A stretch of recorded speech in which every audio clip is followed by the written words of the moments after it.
नमस्कार, मैं दीपक खुटेला MLT news से आप सबके बीच में एमएलटी से रिलेटेड कंसर्न जो भी हैं उन सब के लिए बातचीत करने के लिए प्रेजेंट हूं।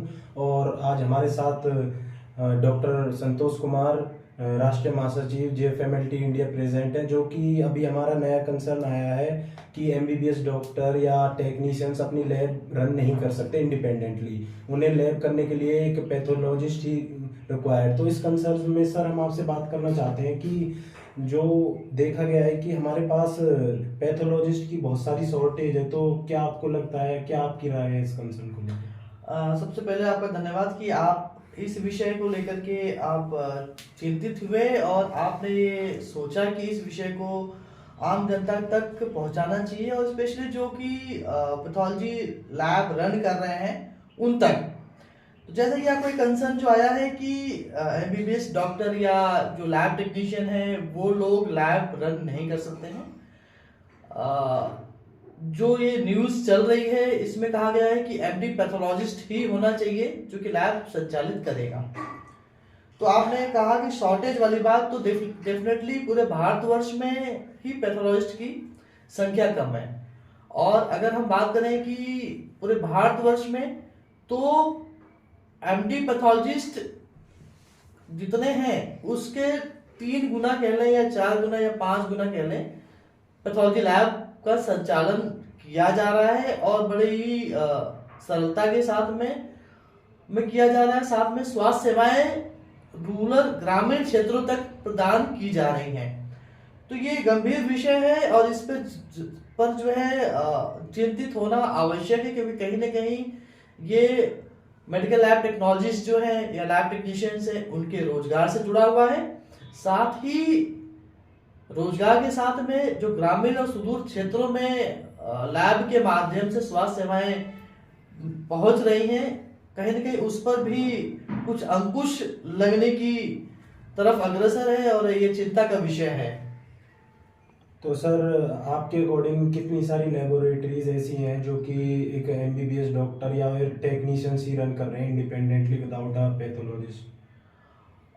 जहां तक बात की जा रही है कि लैब्स का संचालन कौन करेगा, ये भी एक महत्वपूर्ण विषय है और ये भी जानना आवश्यक है कि कौन कर सकता है कौन नहीं कर सकता है। जी। तो अलग अलग राज्यों में जो है कहीं ना कहीं नियमों में शिथिलता लाते हुए नियम बनाए गए हैं। और जो लैब संचालन की बात कही जा रही है, जैसा कि आपने बताया कि चूंकि ये समस्या मध्य प्रदेश में आई है, तो हालांकि ये समस्या पूरे भारतवर्ष की समस्या है और जो लैब का संचालन किया जाना चाहिए नियमतः, वो नियम कहीं न कहीं प्रॉपर तरीके से प्रदर्शित नहीं है। एक कोई नियम कह लें कि एक अच्छा सा नियम बन गया है और इसी का पालन करना है, अभी तक वो नियम कहीं पे एग्जिस्टिंग नहीं बना नहीं है। भारत सरकार का स्वास्थ्य एवं परिवार कल्याण मंत्रालय है जो कि ये नियमों को बनाता है और ये नियम जो है भारत सरकार बनाने के बाद सभी राज्यों के मुख्य सचिव और स्वास्थ्य सचिव तक पहुंचाया जाता है कि ये नियम बनाया गया है, इसको का पालन कीजिए। परंतु कहीं न कहीं राज्य सरकारें इन नियमों का पूर्ण रूप से पालन नहीं करवा पाती हैं। और हालांकि कि स्वास्थ्य जो है राज्य सरकार का एक विषय होता है, तो अपने हिसाब से मॉडिफिकेशन करके नियमों में शिथिलता या परिवर्तन कर सकते हैं। तो इसमें जो नियम की बात की जा रही है उसमें कहीं ना कहीं एक भ्रम की स्थिति बनी हुई है कि कौन होगा वो व्यक्ति जो कि पैथोलॉजी लैब का संचालन कर सकता है। अगर बात करें कि नियम, तो भारत सरकार ने 3 कैटेगरी में लैब का वर्गीकरण किया है, जिसमें बेसिक लैब, मीडियम लैब और एडवांस लैब की बात कही गई है, जो कि 2018 का एक राजपत्र है उसके अंतर्गत। और उस राजपत्र में जो है 3 तरीके की लैब जो बताई गई हैं, बेसिक लैब, मीडियम और एडवांस। उस बेसिक लैब में जो है 2018 का राजपत्र है, उसमें एमबीबीएस की अनिवार्यता खत्म कर दी गई है। उसमें ये कहा गया है कि एमबीबीएस अनिवार्य नहीं है। उस कैटेगरी में ही मेडिकल लैब टेक्नीशियन का एक क्वालिफिकेशन तय किया गया है कि बेसिक लैब में एमबीबीएस की जरूरत नहीं है, लेकिन मेडिकल लैब टेक्नीशियन की जरूरत है जो कि डिप्लोमा, बीएससी एमएलटी या एमएससी धारक हो सकता है। अब इसको इस तरीके से समझिए कि जो बेसिक लैब है उसमें एमबीबीएस की अनिवार्यता खत्म करते हुए लैब टेक्नीशियन की का कंपल्सन या अनिवार्य किया गया है। उसमें कहीं एमडी पैथोलॉजिस्ट का जिक्र नहीं किया गया है। तो कुछ राज्यों ने इसी 2018 के राज्य पत्र को अपने राज्य में लागू किया है, और कुछ राज्य जो है अपने हिसाब से मॉडिफिकेशन करके भ्रम की स्थिति उत्पन्न की हुई है, जिसकी वजह से जो है ये आप जो समस्या बता रहे हैं ये समस्या है। अब इसमें जो अब अनिवार्य एमबीबीएस अनिवार्य नहीं किया गया है, तो उस परिप्रेक्ष्य में कौन होगा जो कि लैब बेसिक लैब का संचालन करेगा, ये विषय अभी भी भारत सरकार के पास, हालांकि 2018 के बाद कुछ और भी नियम आए, परंतु वो नियम पूर्ण रूप से सभी जगह नहीं पहुंच पाए हैं। Okay sir. तो सर ये अगर ये नियम आपके अकॉर्डिंग अगर लागू हो जाता है तो जो बहुत सारी लैब हैं, जो निजी लैब है हमारी, वो बंद हो जाएंगी, जॉब रोल खत्म हो जाएगा लोगों का, मतलब एक क्या इम्पैक्ट पड़ेगा इस चीज़ से? ये आपने सही कहा रोजगार से के विषय में, और कहीं न कहीं हमारे प्रधानमंत्री भी जो है रोजगार के लिए और जो है आत्मनिर्भर होने के लिए अग्रसर हैं और प्रयास कर रहे हैं कि भारतवर्ष में ज़्यादा से ज़्यादा लोग आत्मनिर्भर हो सके। उस परिप्रेक्ष्य में कहा जाए अगर ये नियम जो आया है, जो मध्य प्रदेश शासन ने या सरकार ने जो है ये नियम लागू करवाने की कोशिश कर रहे हैं कि पैथोलॉजिस्ट अनिवार्य है, तो कहीं ना कहीं रोजगार पे तो अवश्य फर्क पड़ेगा, क्योंकि जो हमें लगता है कि जो डेटा है 600 से 700 करीब पैथोलॉजिस्ट होंगे।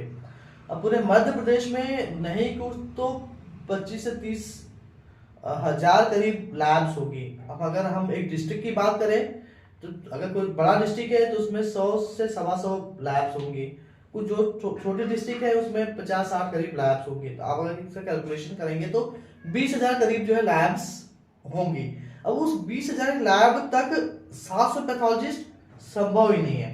जो नियम कह रहा है कि एक पैथोलॉजिस्ट अपने लैब का संचालन कर सकता है और एक दूसरी लैब में एज ए विजिटिंग पैथोलॉजिस्ट काम कर सकता है, तो 2 हो गया। तो अगर 700 का भी हम डबल करते हैं तो 7 दूनी 14 होता है, तो 1400 हुआ। अब 20,000 लैब के लिए 1400 पैथोलॉजिस्ट मॉनिटर कर पाए, ये भी अपने आप में संभव ही नहीं है। अब बात की जा रही है कि जब ये संभव नहीं है तो जो लैब जो चल रही हैं उन पर क्या प्रभाव पड़ेगा। तो एक तरीके से ये नियम आने के बाद उनका रोजगार छीन जाएगा। और जो प्रधानमंत्री जी हमारे आत्मनिर्भर की बात कर रहे हैं, वो कहीं ना कहीं जो सेल्फ रिलायंट की बात कही जा रही है वो फर्क पड़ने वाला है। लोगों का रोजगार जाएगा, साथ ही रोजगार तो जाएगा ही, साथ में जो ये स्वास्थ्य सेवाएं ग्रामीण क्षेत्र में जो है, और जहां पर लैब्स बड़ी बड़ी कॉर्पोरेट लैब्स का पहुंचना बहुत मुश्किल है, वहां पर ये छोटे छोटे लैब्स काम कर रही हैं और स्वास्थ्य सेवाओं में जो है मरीजों की डायग्नोसिस में अपना महत्वपूर्ण योगदान दे रही हैं, तो वो भी बाधित होंगी। और सर हमने एक और पॉइंट नोटिस किया है इसमें कि जो हमारे पैथोलॉजिस्ट हैं वो विजिटिंग लैब्स भी अपनी नहीं चला पाएंगे, तो उससे रिलेटेड आप क्या कहना चाहेंगे?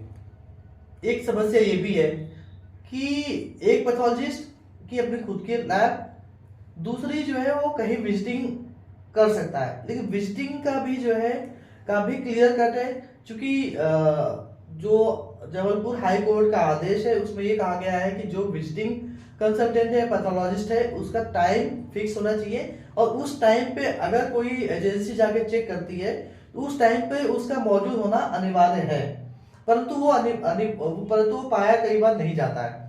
दूसरा जो है आपने जो प्रश्न किया है कि कुछ पैथोलॉजिस्ट जो है एक शहर में होते हैं और दूसरे शहरों में भी अपना नाम दे करके रखते हैं, शायद यही प्रश्न था आपका।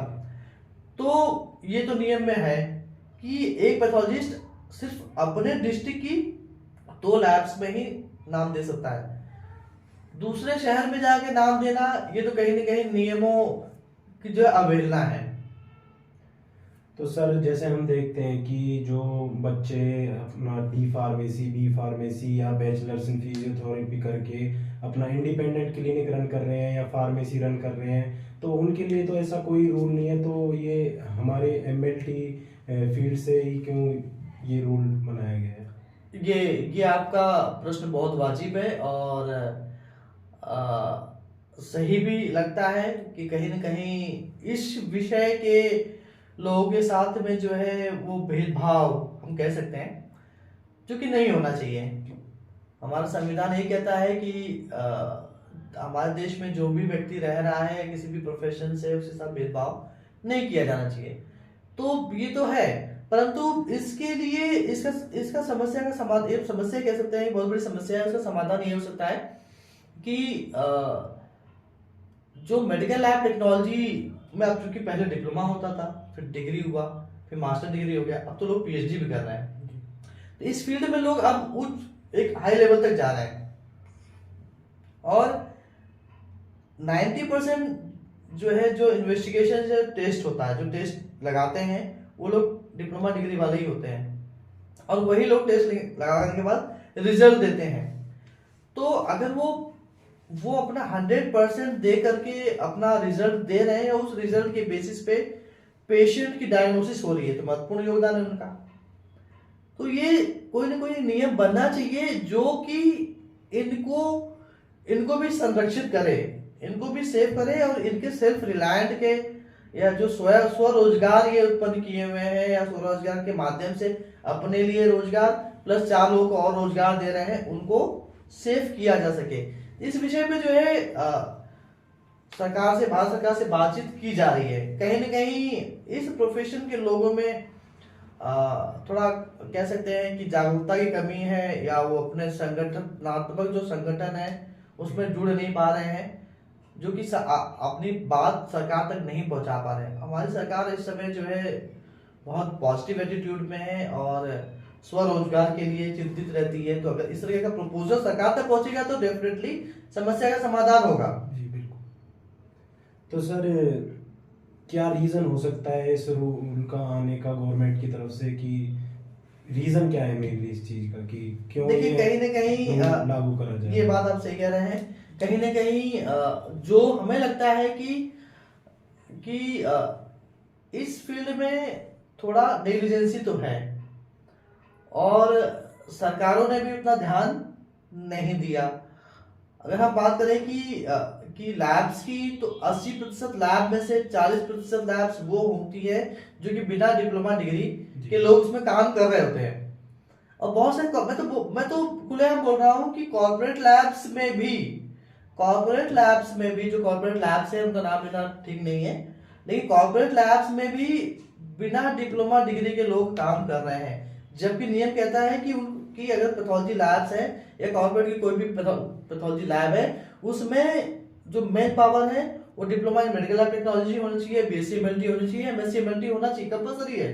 बट वहां पे भी जो है ये बिना डिप्लोमा डिग्री के काम करते हैं लोग, और कॉर्पोरेट के लोग ही इसको बढ़ावा दे रहे हैं। और मुझे लगता है कई बार जो है कहीं ना कहीं ये कॉर्पोरेट हावी होना चाहता है, इस वजह से जो है ये इस तरीके की चीजें, ये जो आपने प्रश्न उठाया है, इस तरीके की बातें आ रही हैं और इस कॉर्पोरेट को बेनिफिट मिलेगा, लेकिन कहीं न कहीं लोगों का रोजगार और स्वरोजगार भी छीनेगा।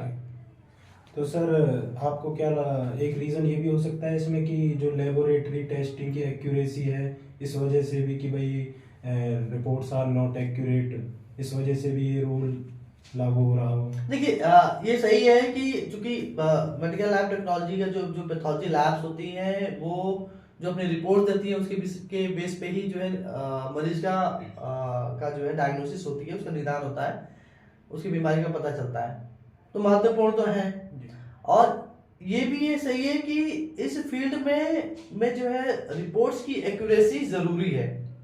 वो जरूरी तब हो सकती है जब उस लैब में डिप्लोमा डिग्रीधारी लोग काम करें, तो वो एक्यूरेसी ला सकते हैं। और अगर जैसे मैंने पहले भी बताया कि बहुत से कॉर्पोरेट लैब्स में बिना डिप्लोमा डिग्री के लोग काम कर रहे हैं, तो उस प्रोफेशन से है ही नहीं।